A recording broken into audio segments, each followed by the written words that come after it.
Welcome back, ladies and gentlemen. So, a 3-0 dominant victory in the Champions League. This is We're Not Really Here, and we're going to take a look there back at the game now, joined by our guests, Jolien Lescott and Richard Dunn, and of course, Kyle is here as well. So, that was brilliant, Richard. Couldn't really have asked for anything more. Fantastic performance. They completely dominated the game and looked like they were streets ahead of Marseille. But the biggest compliment, I suppose, you talk about, they made the game just look easy.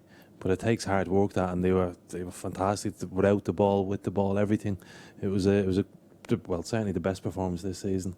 Definitely, and I think Marseille, they came out for that second half, Jolien, and they did give City some troubles at times, but as we said, dominant, and Manchester City just made it look so easy. Yeah, that's the thing. When you do try and get a bit closer to Man City and a bit higher up the field, you do leave yourself exposed deeper, and that was the case for Marseille. And Man City exposed that and rightly scored 2 extra goals in the second half. So it took till the 76th minute to calm my nerves, because at that point I was still biting my nails. But thankfully, Gundogan popped up with a goal. And of course, what I thought was really interesting with this goal, Richard, was the build-up play as well. So a ball from Foden over, and then Raheem manages to get up and head the ball down to Gundogan. So it was a great team goal. Yeah, it was a great cross by Foden. And then certainly you wouldn't expect Sterling to be winning headers at the back post. But that's what he does. He just keeps on improving. And he got in there and made a nice knock back. And Gundogan, we've seen him before, he can get into the box, he times his runs really well, and it was a simple finish. He made it look simple, but it's one of those, and it certainly takes the pressure off then at 2-0. It makes it a little bit more enjoyable for us watching it. It definitely did. Now, the awareness of this team, the players to know where the other players are going to be. At times, Kevin De Bruyne will pass the ball, he'll put the ball into the middle of the box, and he just knows inch perfect where the ball's going, but where the player's going to be, Jolien. Well, that's the thing. That's what they work on in training, is the patterns, is passing the ball where someone should be, and someone makes the run where the ball should be passed. And it sounds a lot simpler than it actually is, but that's how they work. And when I've actually seen it, I'm thinking, does that work in games? And then you see it kind of in a game, and you're like, yeah. Hence why you do so much work on the training ground. Yes, hence why you're a genius, Sir Pep, yes. So after we scored the goal, and then immediately, even before we kick off again, we made 3 substitutions. So you've got Mahrez coming on, John Stones coming on, and Bernardo Silva coming on as well. Do you think that was a case just immediately of Pep feeling like, OK, we've sewn this up now, let's rest some legs, let's get some fresh legs on? Yeah, definitely, and I think the amount of games that's piling up, if you can get players out, and as well, some players aren't training at the moment because you've got a game, you've got to rest, you've got to travel, then you've got another game, so 15 minutes, 20 minutes tonight is just good for them to get a bit of exercise in their legs.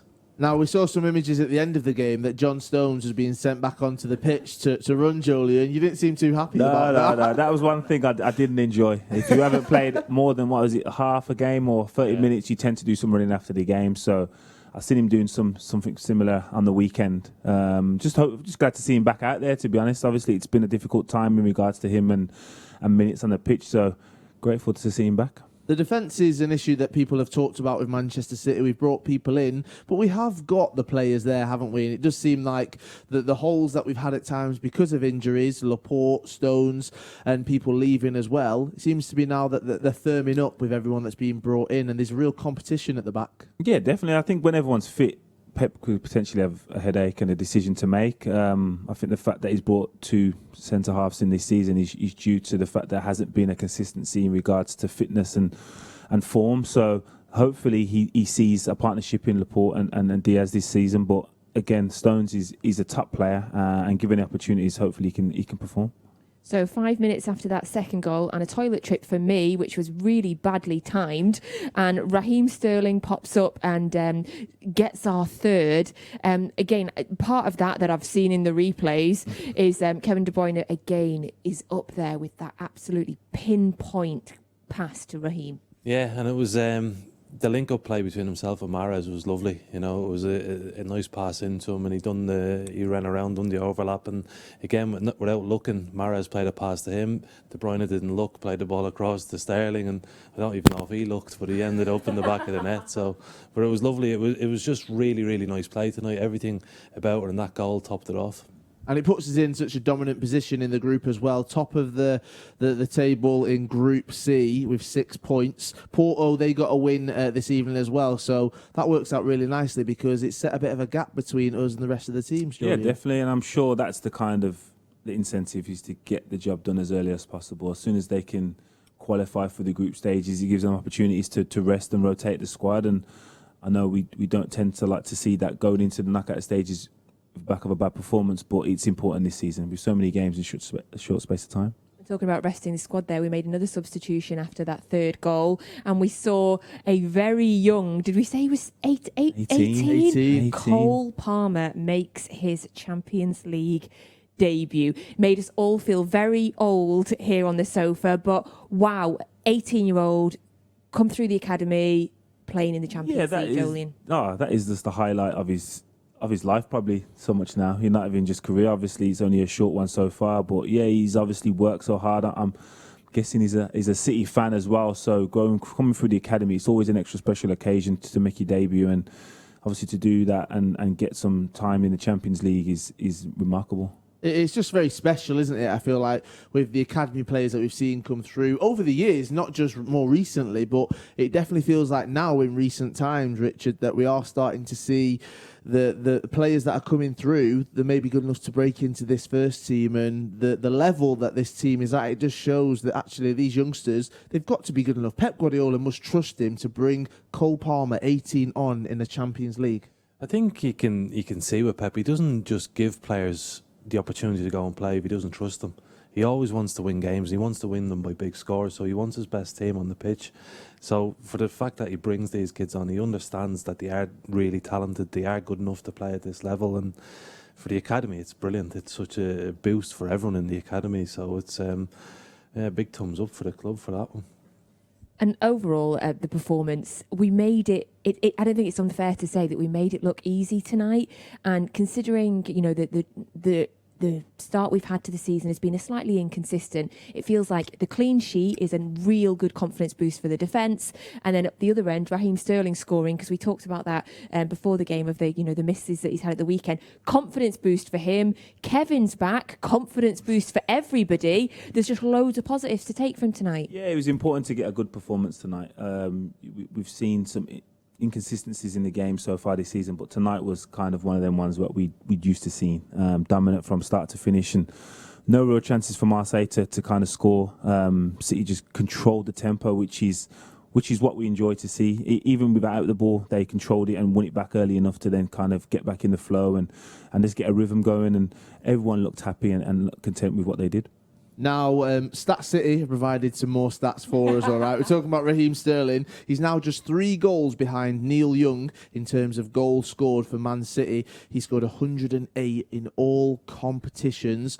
I think Michael Brown and Ali Mann, they were talking about Raheem Sterling's age and the fact that he's 25 years old, all right, and he's got 105 goals for Manchester City. I mean, Sergio, best be careful. Oh, yeah, exactly. Seriously, Sergio, like that record could go. Like if that's an average of 20 goals a season, he's been here 5 years and. It's crazy. The transformation, in a way, because coming up from Liverpool, moving to Manchester City, we've really seen him mature in his performances on and off the pitch as well. But focusing on his goal scoring, there's this myth that I'd say that he doesn't score. He's not clinical enough. Yes, he does miss a few chances, but I mean, the stats speak for themselves, Julian. Yeah, obviously. We'd all like to see him convert every chance he gets, but that's not possible for any striker. And Raheem's not a striker. He's a forward player, definitely, but the ratio he's got, the goals he's got, them stats are ridiculous. Like 108 goals in 5 seasons, just over 5 seasons. If he continues that, he definitely can top Sergio's record.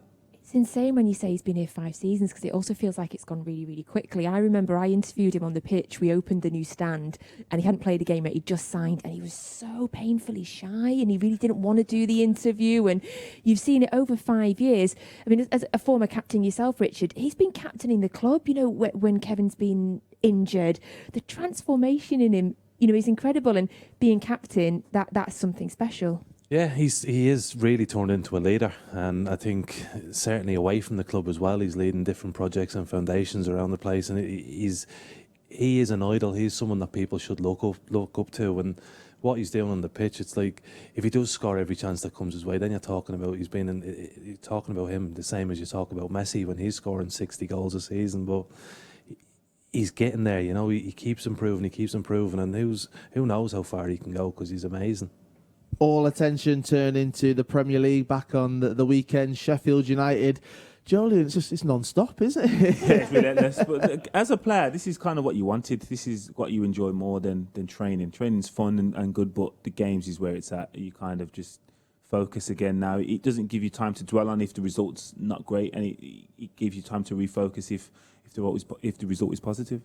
And We're Not Really Here is back on Saturday as well. Kyle is hosting, and he's got special guests with Paul Dickoff and Sean Wright-Phillips. No chocolate. Yes, and we might just want to say that in the studio we did find a delivery for Saturday that we decided to open early, and we discovered that Cadbury's had kindly sent Paul Dickoff, Kyle Walker and Us. Sean WP, and which we took as Jolie and Lescott, some chocolate. So we apologise in advance for Saturday, Sean, but your chocolate has been... I don't apologise. You enjoyed it. Yeah, thanks, Sean. Thanks, Gabriel. So, yes, We're Not Really Here does return on Saturday. Manchester City do take on Sheffield United in the early kick-off. But, I mean... This evening, it's been Champions League action. Manchester City back to winning ways. Top of the table in Group C after a 3-0 win in Marseille. And all that's left to say is, well done Manchester City. And we go again on Saturday. We'll see you there.